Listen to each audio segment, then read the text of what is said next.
There are many reasons that people have sought to become adventurers in the land of Eorzea. The strive to help those in need. The fame of having one's exploits echoed throughout the land. Even the sights and wonders one can experience during such adventures. While many have flocked to become adventurers for reasons such as these, one must remember the dangers and tragedies that can follow during these adventures. One such story of tragedy follows a girl named Edda Pureheart and the events that took place within Tam-Tara Deepcroft. Edda was raised in a poor village on the mountains of Abalathia's Spine, where she spent many years sweeping dirt floors and scrubbing loincloths. Even though she had become betrothed to her childhood friend, Eorzea Bravearm, this village was a very dull and boring life for her. 16 summers of her life had passed before Edda had finally had enough. She gathered her resolve and left the village to adopt the life of an adventurer alongside Eorzea. Together, they descended the mountains and eventually made their way toward the lands of Eorzea. During their travels, Edda and Eorzea were joined by 2 other adventurers, Leovan Painfort and Pyoreo. Together, the 4 would go on to create a team led by Eorzea. Even though Eorzea was a decent gambler and had enough charisma to charm Pyoreo into joining the team, he was a sorely inexperienced leader. Additionally, his bashfulness caused him much difficulty in expressing his feelings for Edda, leading to many instances where he would end up treating her quite harshly in public. Even with these issues, Eorzea longed to become a man he believed would be worthy of Edda's courage and devotion. This led him to seek jobs that he believed would help accomplish this goal, regardless of the job's difficulty. The first job the adventurers took as a team was an investigation of a cavern known as Satasha Sea Grot. As most of the team waited outside the entrance of the cavern, Edda arrived late as she had problems buying potions for the group. Gasping for breath, she tried to explain that she was only able to buy 2 potions with the amount of money that Eorzea gave her, even after attempting to haggle with the merchant. This caused Eorzea to berate Edda and then insult her by claiming that she was only as useful as the contents of her pockets, as she can barely heal a scratch. The other 2 members stood by and did nothing to stop this display. Pyoreo was too busy thinking about how easy the job was, and Leovan joined in on mocking Edda for being slow. In the end, it was another group led by an up-and-coming adventurer that completed the investigation before Edda's group had a chance to explore the cavern. Even though Eorzea originally looked down on that adventurer, he came to admire the adventurer's ability and swore that he would become like them one day. After the debacle at Satasha, the group attempted a job that involved removing cultists from an underground burial site called Tam-Tara Deepcroft. It is here that tragedy struck. During their descent into the Deepcroft, Eorzea recklessly charged ahead outside the range of Edda's healing spells. This resulted in Eorzea being slain by the undead creatures that lay in waiting within the crypt. Overcome by grief, Edda collected Eozea's severed head and then fled with the remaining members of the party to the Adventurers Guild in Gridania. Eventually, an argument broke out between the group where Pyoreo and Leovan blamed Edda for Eozea's death, claiming that she was too slow to heal Eorzea. In tears, Edda tried to defend herself, but her words fell on deaf ears. Pyo was the first to abandon Edda, yelling, "To hells with this pathetic excuse for a party," before storming off. Eozea's death affected Leovan more than expected, as days before entering the Deepcroft, Leovan had begun developing feelings for Eorzea. Leovan told Edda that she never liked her, and that Edda had brought this upon herself. Leovan then abandoned Edda after telling her to get rid of Eozea's head. Edda pleaded with them to not leave her alone, but was left in the Adventurers Guild by herself, sobbing for forgiveness while still holding the severed head of her betrothed. In order to forget the events of this botched adventure, Pyo retired to his hamlet to live a quiet life. After going her own separate way, Leovan attempted to forget the pain of Eozea's death by taking on several odd jobs with the Scions of the Seventh Dawn. Lastly, Edda left for Ul'dah in order to speak with the adventurer who had conquered the Sea Grot and Tam-Tara Deepcroft. She told this adventurer how she had considered giving up on adventuring, but found herself to be inspired by their actions, the same way Eorzea once was. With this inspiration, Edda decided that she would return to her village to begin her training anew. She thanked the adventurer one last time before starting on her journey home. Many would expect this to be the end of the story for this particular party of adventurers, but fate is not always so kind. It is later revealed that the adventurer that Edda and Eivir came to admire had become known as the Warrior of Light. After defeating the primal known as Titan, this adventurer returned to the headquarters of the Scions of the Seventh Dawn, only to find the scene of a massacre. The Garlean Empire had raided the building, killing everyone except for a few key members of the Scions. Among the dead was the body of Leovan Painfort. Leovan was buried alongside her fellow Scions in the Lich Yard north of Camp Drybone. Time passed, and things have seemed to become somewhat peaceful, until the Warrior of Light happened to come across a familiar-looking Lalafell, staring fearfully at a piece of paper in a corner of Ul'dah. The person in question was Pio Reo, and he revealed that the letter was an invitation to Edda Pureheart's wedding.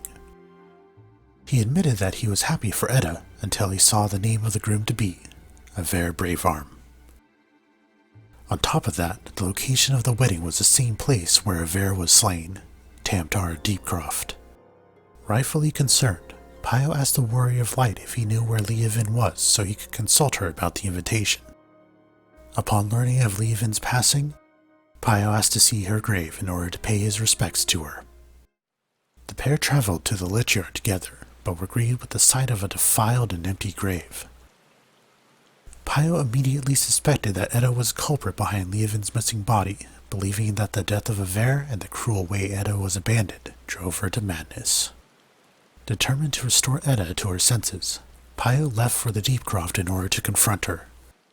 After paying respects to the fallen Scions one last time, the Warrior of Light left to attend this wedding as well. After arriving at the Deepcroft, Humont, the guard at the entrance, informed the warrior that a girl dressed entirely in white and a Lalafell had entered the crypt. The girl was smiling and giggling as she passed, but the Lalafell looked stiff as a board. After hearing Humont crack a joke about waking the dead, the Warrior of Light entered the underground crypt. Upon entering the Deepcroft, a mysterious orb of energy could be seen suspended in the middle of the crypt, along with a number of beasts and void-sent demons that were scattered about. The Warrior of Light dispatched the first wave of monstrosities, and then spotted a torn piece of paper lying on the floor of the crypt. The paper was written by Edda, but in a way that resembled a letter to her betrothed. This letter had been written soon after Edda spoke to the Warrior of Light in Ul'dah.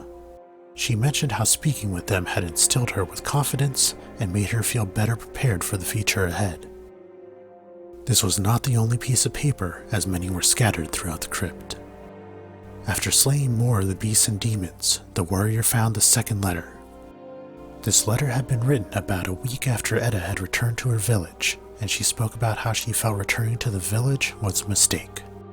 The village used to feel just large enough for her, but after seeing the world, it felt confining and claustrophobic. The only time she had truly felt alive was when she was adventuring with Eivir. During the letter, Edda often said we and talked about how both her and Eivir should take to the road and create a lifetime of wonderful memories together. This was because when Edda returned home to bury Eivir, she descended into madness, refusing to be parted with the head of the one she loved. As her madness grew, she eventually turned to forbidden arts and the writings of an ancient tome in order to bring Eivir back from the grave. A third letter was found nearby and was written after Edda's first visit to Mordona. She described how the crystals glowed, almost to celebrate Edda and Eivir's future together. She talked about how it felt the sun had left, just so that she may enjoy a moment of intimacy. She then wrote about how Eivir once said, "I want us to be together forever," and how happy she was when she heard those same words from him once again during that night in Mordona.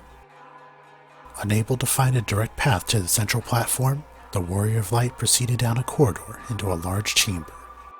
Standing there before him was Leovan, pale and disfigured in a way that resembled a demon. Leovan began firing arrows at the warrior while sending waves of undead corpses to attack. Sometimes she would even launch a barrage of arrows, hitting not only the warrior, but the undead horde as well. After a fierce battle, the Warrior of Light defeated Leovan, and she was able to utter a few last words. "I told them she was weird, but they wouldn't listen."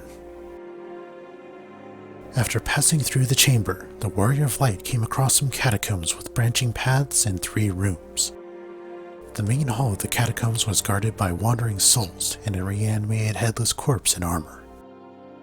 Each room had words written in blood on the walls and contained defiled coffins guarded by apparitions. It is in this area that 3 more letters were found.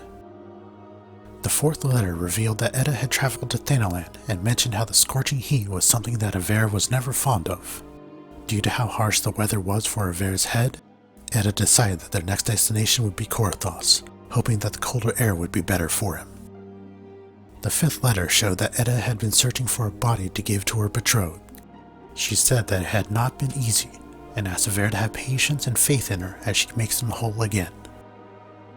The 6th letter talked about how Edda was still searching for a body for Eorzea, as she is unwilling to compromise for her beloved. She wrote to Eorzea saying that if he wished to be like the Warrior of Light, then he could not settle for anything less than extraordinary. The letter went on to talk about how she discovered that a strong body requires an equally strong soul, hinting at some of the experiments she had performed in order to reach her goal. The letter ended with a statement that she would be able to make a strong soul for Eorzea by using a plentiful supply of weaker souls, but she needed more time to make everything as Eorzea desired. After fighting through the remaining horrors that lurked within the catacombs, the Warrior of Light arrived at a large tomb where Eorzea was seen standing in the center of a circular platform. As the warrior approached the Lalafell, Pio cried out for help, stating that he could not move his body. It is at that moment when another headless body in armor appeared, alongside many dark vortexes of energy that surrounded Pio. A prolonged fight ensued as the Warrior of Light defended the Lalafell from the headless body and many energy blasts that erupted from the vortexes. Emerging victorious from the battle, the warrior freed Pio, who fled in terror, saying that he would meet the warrior outside of the crypt. The warrior turned to see that an ethereal flow had appeared nearby, and used it to proceed further into the Deepcroft. After appearing in a small room, the Warrior of Light found one last letter Edda had written. This letter spoke of how Edda and Eorzea would be wed once she had finished making him well again. She wanted to make sure that a proper ceremony would be held with guests in attendance. She also planned to send out invitations to all of their friends, and anticipated that they would be happy to part with their souls for the newlyweds. The warrior exited the room to find some of the products of Edda's failed experiments. This included multiple undead corpses and even the individual body parts that had become monsters. After fighting through the discarded body parts and experiments, the Warrior of Light defeated one last demon that guarded the last of the altars, opening the way to the central platform where Edda was waiting.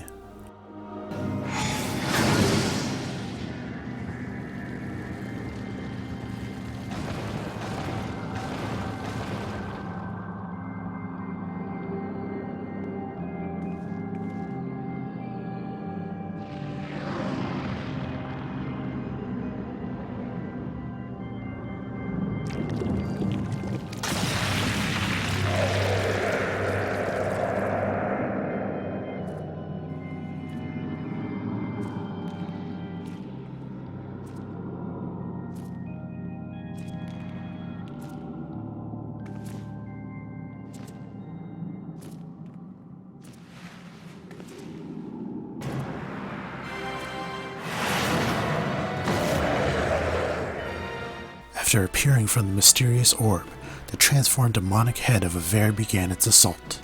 Edda then welcomed the Warrior of Light as her guest, and stated that the warrior's body meant the world to Eorzea. Many Voidsent would momentarily appear to lash out at the warrior as they fought Eorzea. The entire time, Edda could be heard giggling and crying as she would summon undead corpses to act as sacrifices for her ceremonial ritual. The fight continued to grow in intensity as more and more demons would appear to attack the Warrior of Light.